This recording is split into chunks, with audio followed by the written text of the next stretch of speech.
Rais wa nchi ya Tanzania Samia Suluhu ajipata matatani tena baada ya kushtakiwa na Gwajima. Hujambo na karibu kwa taarifa zetu za Kenyascope, na tafadhali ikiwa wewe ni mgeni hapa subscribe.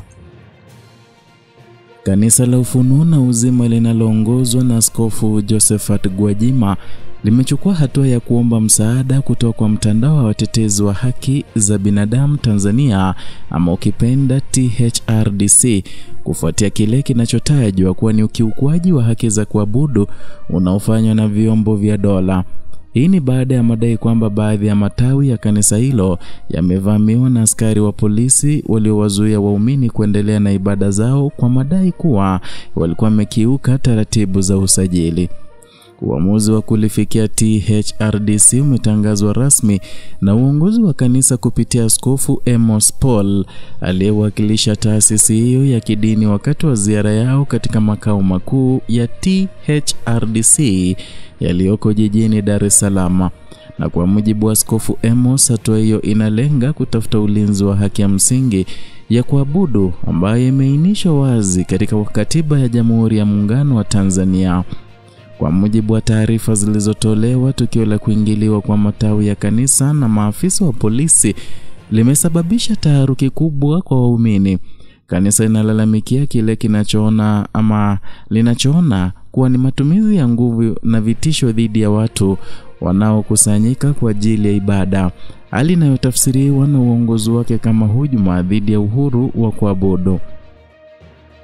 Katika kujibu malalamiko hayo, wakili Onesmo Ole Ngurumwa, mratibu wa kitaifa wa THRDC, ameonya dhidi ya matumizi ya nguvu yasiyo ya lazima na kutoa wito kwa serikali, hususan Wizara ya Mambo ya Ndani na Jeshi la Polisi, kuanzisha mazungumzo na viongozi wa dini ili kupata suluhu ya kudumu. Ameeleza kuwa haki ya kuabudu ni haki ya kikatiba na hivyo vyombo vya dola vina wajibu wa kuhakikisha inalindwa kikamilifu. THRDC imesisitiza kuwa usuluhishi wa maelewano ni njia bora zaidi ya kushughulikia migogoro ya aina hii kuliko kutumia mbinu za kiimla ambazo zinaweza kuchochea migawanyiko ya kijamii na kidini. Wakili Ole Ngurumwa amesema taasisi yake iko tayari kusimamia mchakato wa majadiliano baina ya serikali na viongozi wa kanisa la Ufunuo na Uzima ili kufikia mwafaka wa imani na amani.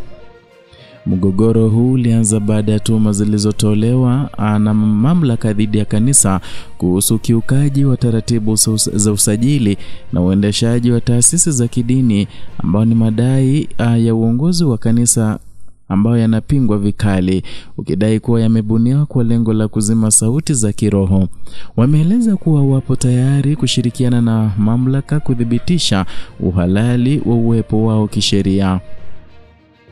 Tukio hili limezua mijadala mikubwa katika duru za haki za binadamu na uongozi wa dini nchini, huku wadau wengi wakitaka serikali itumie njia ya mazungumzo badala ya nguvu katika kushughulikia mivutano ya kidini.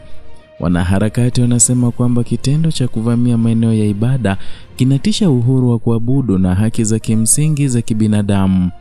Na kwa sasa kanisa la Ufunuo na Uzima linaendelea kuwahimiza waumini wake kuwa watulivu na kudumisha maombi, wakati viongozi wake wakijadiliana na mashirika ya kiraia na wadau wa haki za binadamu kuhakikisha kuwa shughuli zao za kidini zinaendelea kufanyika kwa amani, heshima na mujibu wa sheria za nchi.